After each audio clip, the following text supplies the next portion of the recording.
En la línea telefónica está el maestro Guillermo Arias, como todas las semanas, con sus otros datos. Ahora, pues en relación a cómo está la economía y el superpeso también. Guillermo, qué gusto saludarte, muy buenos días. Hola Juan, gusto saludarte a ti y a todo el auditorio de 620 AM sin reservas. Y bueno, para platicar sobre este tema tan sensible para las familias mexicanas, que es la inflación. Y también vale la pena analizar y derrumbar los mitos del famoso superpeso, que precisamente el gobierno de México ha presumido el tipo de cambio como un logro de la administración que cabeza el presidente Andrés Manuel López Obrador. Y hay que explicarle a la población que el tipo de cambio en el cual encontramos al peso mexicano respecto al dólar estadounidense es bajo un esquema de un régimen de libre flotación. Desafortunadamente, no se debe usar como bandera política como lo ha hecho el presidente desde la palestra de Palacio Nacional en las últimas semanas. Y para muestra de ello es que justamente haciendo referencia a este tema, en la sesión overnight el tipo de cambio alcanzó un mínimo de 18 pesos punto 57 y un máximo de 19.02. La apertura de este día, el peso mexicano sale apreciado 1.79%, cotiza en el mercado spot en alrededor de 18.92 pesos. Es la segunda divisa, esto lo hago con datos que son vigentes en este momento en la apertura de cotización de nuestra moneda, es la segunda divisa emergente que presenta mayores pérdidas frente al dólar esta mañana. Y ojalá, y lo menciono esto porque ojalá aprendan las personas que están en el gobierno que la apreciación, y también comprendamos nosotros los ciudadanos, que la apreciación o depreciación del tipo de cambio no tiene nada que ver con el gobierno.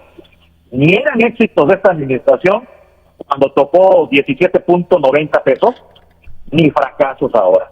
Hay que hacerlo muy puntual para que tampoco nos engañen. Y hay que señalar que el peso mexicano ha mantenido una racha positiva desde 2022. Hay opiniones de que incluso se ha adjudicado el gobierno federal, el presidente de la República, de que es resultado de las medidas económicas del gobierno. Sin embargo, también como haciendo referencia a lo que acabo de mencionar, cómo se está depreciando nuestra moneda en las últimas horas, hay que precisar, una moneda fuerte no es sinónimo que la economía está bien. Y el actual gobierno federal se empeña en vendernos sueños que pronto se convierten en humo. Insisten en convencernos de que es más importante la paridad para sostener el poder adquisitivo del peso que el combate a la inflación. Y las cifras de la carestía son irrebatibles. Por ello, la pregunta que tú bien lanzaste hace un momento a tu auditorio, de cómo ven el alza de precios en sus hogares, en sus bolsillos, si pueden adquirir los mismos productos que hace un año, que hace 2 años, que hace 3 o 4 años.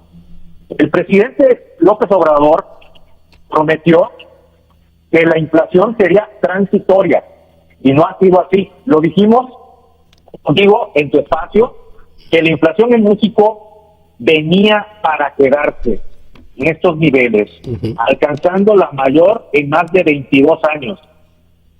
Y si bien también lo señalamos, lo informamos en su momento, que iba a haber una breve desaceleración de la inflación en el mes de marzo, no iba a ser sustantiva, porque la tasa de inflación anual en México se desaceleró efectivamente para ubicarse en 7.72% al concluir el mes de febrero pasado. Esto de acuerdo con datos del Índice Nacional de Precios al Consumidor, del Instituto Nacional de Estadística y Geografía, el INEGI. Si bien esta tasa significó una disminución desde aquel dato bien recuerdas, Juan, de 7.91% que se registró en enero de 2023 y que fue en el menor nivel en los últimos 12 meses. No todo lo que brilla es oro, pues existen algunas presiones inflacionarias, y es que los precios de los alimentos, y no me dejará mentir la ama de casa, su auditorio, el precio de los alimentos, los precios de los alimentos están por las nubes. Aunque el INEGI haya informado que la tasa de inflación general mexicana decreció al 7.62% anual en febrero, el semáforo nacional de inflación en el país está en números rojos, está en rojo. Hay claros oscuros dentro de los componentes de precios en el país, en la medición que está realizando el INEGI. Por ello es que vemos que los alimentos han aumentado un porcentaje muy importante, una tasa anual de 12.35% en febrero de 2023. Y si nos vamos a la tasa mensual, alcanza un 82%.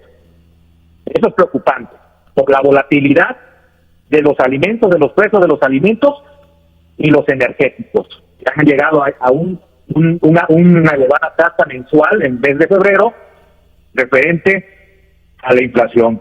Y es que diversos alimentos centrales en la dieta de todos los mexicanos continúan al alza. Por ejemplo, Juan, el precio de la tortilla de maíz presentó una variación anual de 15.05%, tan solo en el mes de febrero, y es el cuarto genérico con mayor incidencia anual, mayor tasa de inflación anual. El precio del huevo, ya ni huevos pueden comer las familias mexicanas. Sí. El precio del huevo se disparó al nivel más alto en 18 años.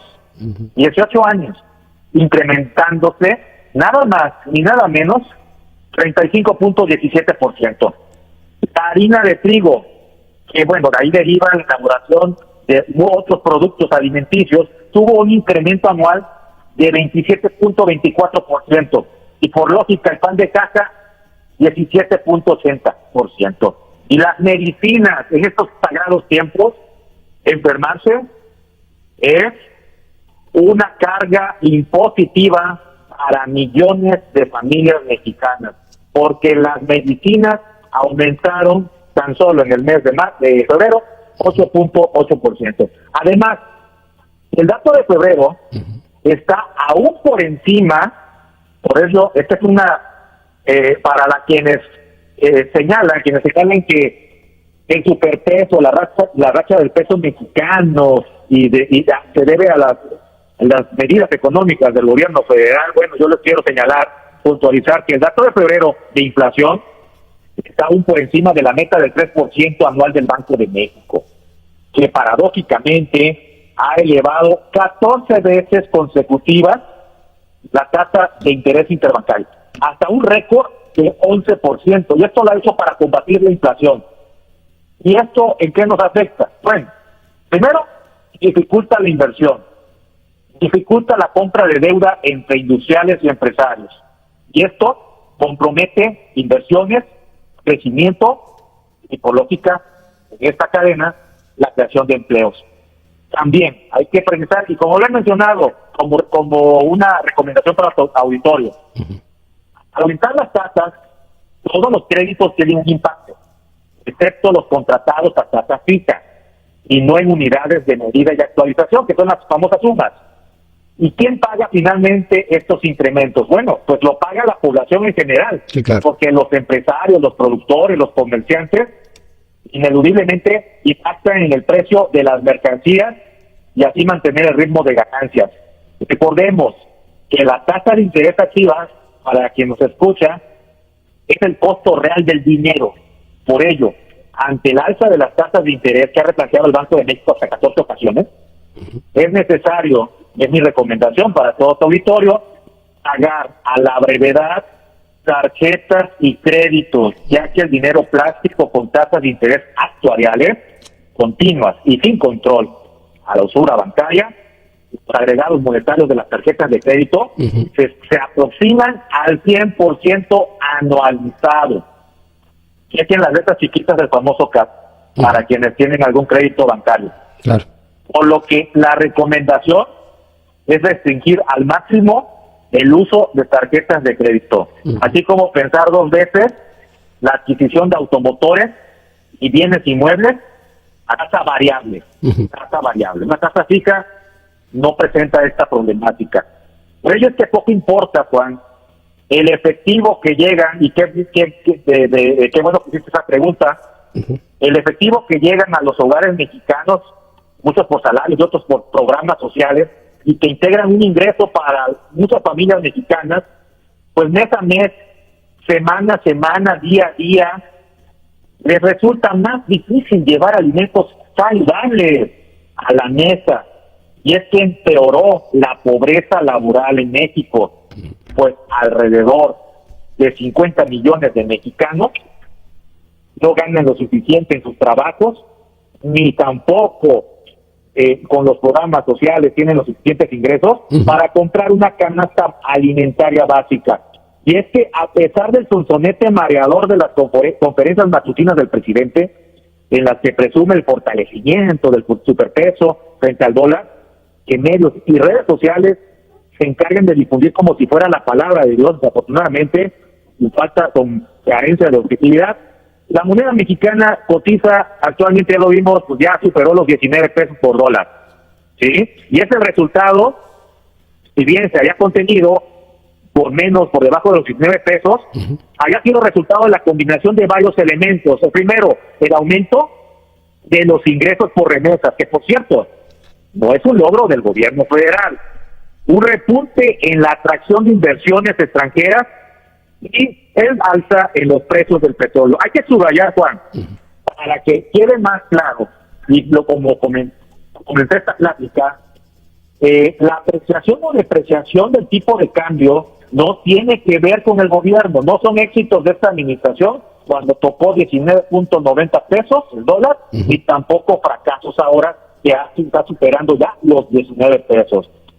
Hay que subrayar que el fortalecimiento del peso frente al dólar obedece también que en los últimos 3 meses el índice dólar, que mide la fortaleza de la moneda estadounidense frente a otras monedas, presenta un descenso. Este índice ha bajado. ¿Qué significa esto? Que el valor del dólar a nivel mundial se ha depreciado, y por eso parece que el peso mexicano se va apreciando, pero no es así. Por otra parte, sí, y menos en la realidad cuando vas al mercado, ¿verdad? Cuando vas al mercado, cuando vas al súper, cuando tienes que pagar la colegiatura de los hijos. Bueno, a las mismas personas que trabajan en Estados Unidos, Guillermo, y que mandan su remesa, su dinero a sus familias, pues ya también les está pegando, ¿no? El tema de poder comprar, pues ya compran menos. Que ya es correcto. Les llega en dólares, además de los intereses que les cobran pues las agencias estas que mueven el dinero de allá para acá, ¿no? Es cierto. Es un tema muy complejo porque incluso hubo recientemente unas reformas que podemos platicar en otra ocasión. Sí, claro. Que es precisamente obligando al gobierno federal a flexibilizar las reglas, lineamientos referentes a los depósitos o transferencias, en este caso transferencias por parte de dinero, de remesas de dinero extranjero en nuestro país. Es un tema que pues ha permitido incluso la flexibilidad de las medidas anti-lavado de dinero.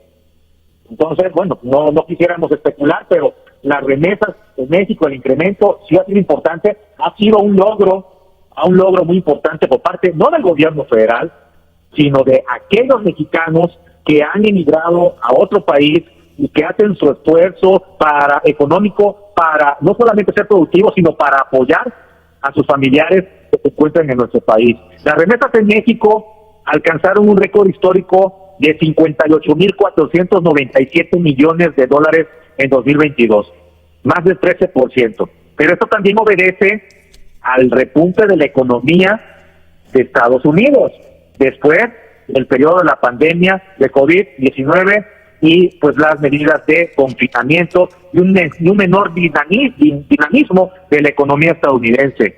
Pero es mentira, quede claro, es mentira que el incremento de las transferencias de dinero de mexicanos en el extranjero al país sea el gran logro de López Obrador y la cuarta transformación. Es falso. Pues contrario a la inversión extranjera, las remesas no reflejan la confianza del futuro de nuestro país, sino que reflejan, bueno, pues la estabilidad de la nación desde donde se envían, en este caso Estados Unidos, que alberga a cerca de 38 millones de migrantes mexicanos, de acuerdo a datos oficiales, y que han dado un respiro, esa es la realidad, un respiro a la economía mexicana. Porque si no fuese por estas remesas, la situación en nuestro país... Pero lo que viene hacia la recta final del sexenio y el sexenio que viene, pues no sé, los analistas hablan de recesiones, hablan de situaciones complicadas. Hasta mediados del 2024 que dicen esperan pues que haya cambios, que no saben hacia dónde pueden ser todavía. Estamos, se está viendo, hay un tema muy importante, Juan.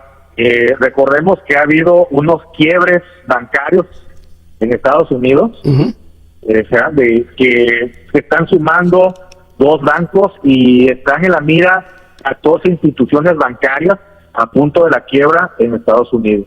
Algo inédito, no visto desde 2008, cuando hubo aquella recesión derivado de la burbuja sí. Esta burbuja inmobiliaria en México, en Estados Unidos, perdón, y que nos impactó pues prácticamente a todas las economías a nivel mundial, y que México, pues bueno, dependemos directamente de Estados Unidos.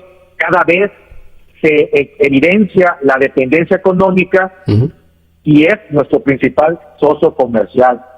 Entonces, si hay una recesión en Estados Unidos, que es a lo que apunta el desenvolvimiento de la economía estadounidense, va a tener un impacto muy negativo. Se cumple aquello, ¿no? De que decía Castes, de que si a Estados Unidos le da gripa, a nosotros nos da pulmonía, ¿no?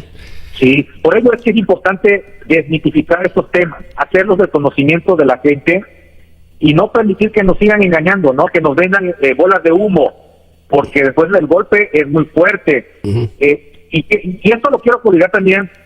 Recordemos, dicen por ahí también datos del INEGI, cómo vamos también en las entidades federativas. Según las entidades con menor inflación anual en febrero de 2023, sí. De ahí vale la pena su auditorio, la participación a través de mensajes, llamadas, las redes sociales. Si consideran que ha mejorado la adquisición de productos de la canasta básica alimentaria, no nos vayamos para satisfacer otros servicios, ¿no? Sí, comodidades o lujos, ¿no? Sí, solamente lo básico. Los alimentos. Porque según el INEGI, por eso estábamos comentando hace un momento, que hay unas variables inconsistentes en relación cómo se están sacando estos datos de la tasa de inflación en México. Hay precisamente, por eso es que decíamos, no todo lo que brilla es oro, hay claros oscuros dentro de los componentes de precio en el país. Según el INEGI, las entidades con menor inflación anual en febrero de 2023 son Sonora con 6.6%, Ciudad de México con 6.6%, Tabasco con 6.6%, al igual que Querétaro, mientras que los estados con mayor inflación anual fueron Yucatán con 9.8%, Oaxaca 9.2%, Michoacán 9.2% y Campeche con 9.1%. Y esto sirva como reflexión, ¿no? Estos datos, porque aparece Tabasco como la tercera entidad federativa con menor inflación en el país, pero estamos viendo al pobre Tabasco sin desarrollo económico, con desempleo, con pobreza laboral, con calles destrozadas, con pésimos servicios públicos. Una de nuestras ciudades tan bellas, ciudades verdes, que les falta vida, un empresariado, un sector económico, muchos sectores económicos que ya no aguantan más. Ojalá nos sirva de reflexión todo lo que está pasando para que aprendamos qué hemos hecho mal, de la pernicidad incurrida y lo que hemos dejado de hacer. Porque 5 de cada 10 tabasqueños pues no puede adquirir una canasta alimentaria con su ingreso laboral. Tabasco ocupa el primer lugar nacional en desigualdad laboral respecto al ingreso. con nada más ni nada menos, con el 89.6% de su población en situación de pobreza o de vulnerabilidad por carencias o ingresos. Y con lo que quiero concluir, con estos datos, el 61.9% de los tabasqueños está en la informalidad. Entonces, debemos de ponernos a reflexionar de lo que hemos hecho mal, de la permisividad incurrida, como mencionaba hace un momento, y lo que hemos dejado de hacer. Te agradezco mucho, gracias Guillermo. Un fuerte abrazo. Fuerte abrazo, Guillermo Arias. Seguimos en contacto permanente. Muy buenos días, gracias a Guillermo Arias por sus otros datos.